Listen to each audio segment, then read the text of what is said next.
If you're the type of person who likes to go out and get it, or perhaps you are a recovering perfectionist like me or a recovering overachiever, you've definitely been met with this question. Is this challenge something I need to push through or something I need to pull back from? Well, this question and that kind of seeking of balance is the cornerstone of like the joyful warrior philosophy of how do we balance grit and grace? How do we know when we need to give ourselves a break and when we need to level the fuck up? Well, that's what we're talking about in today's video.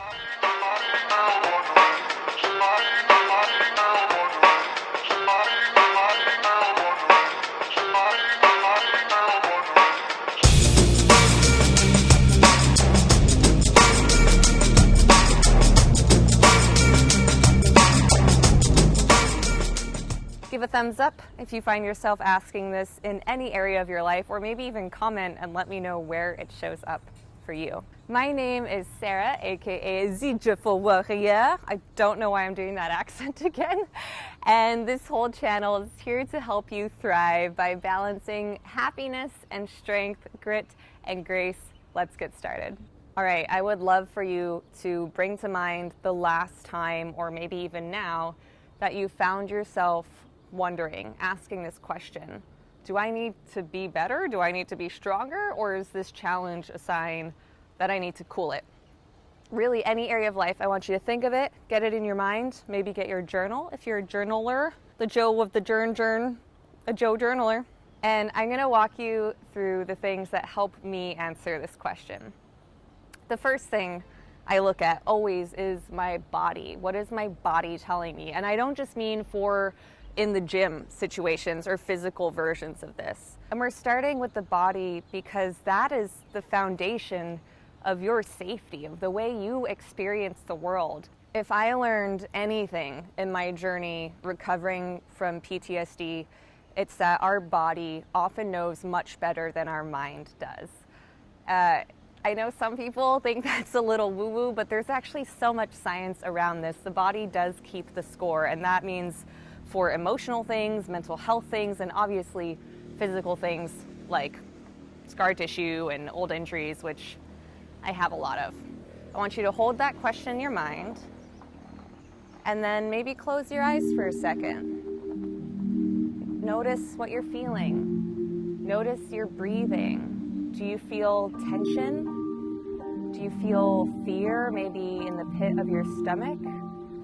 Do you feel frozen? Are you getting flight, fight, or freeze responses? And whatever comes up, just notice it without judgment as best you can. And take this in as data, right? This isn't gonna give you the answer, but it is data. I know sometimes it's hard to tune into that, to really settle into the body, to be present.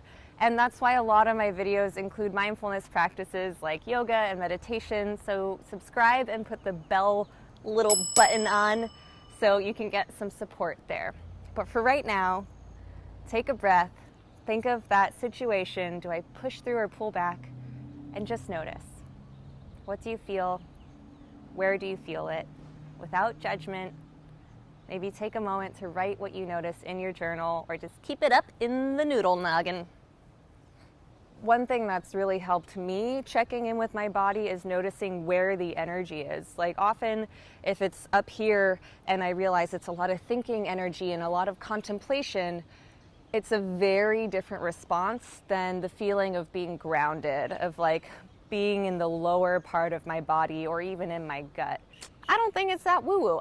And if tuning into your body is not your jam, that is okay, because there's another great way to think about this question, to find your answer. Imagine somebody you love, maybe a sister, your kid, a cousin, a dear friend. Imagine them in the exact situation you're thinking of, the one you're challenged by, and they're maybe calling you, or you just see them in this debate. Do I need to be better? Do I need to be stronger? Or do I chill? What would you tell them? What would you tell somebody you love, somebody you care about? That might be your answer, because sometimes we forget to treat ourselves like somebody we really love and somebody who deserves to be taken care of. It can help give you that distance and perspective that you may not have had otherwise.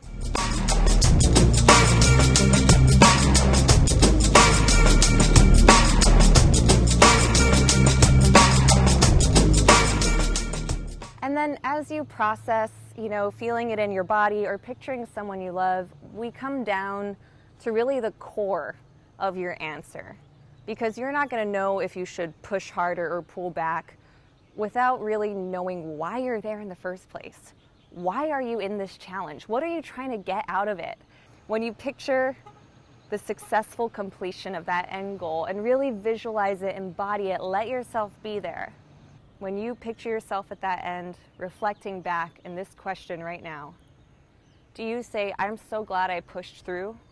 Or do you say, I'm so glad I gave myself a little grace, caught my breath, because it allowed me to kick ass even more when I got back up to go out and get it? And remember, this is just one moment. You're going to be met with this question again. You'll practice it again. You'll practice the answer again. I got about, seriously, like so many mosquito bites filming this, so I really hope it was useful. If it was, let me know, and let me know how this shows up for you, because it's different for everybody. Doop, doop, doop, doop, doop, doodles. Dude, I'm getting eaten by mosquitoes right now. There's a lot of mosquitoes and motorcycles here. It's really loud. Have your why. I also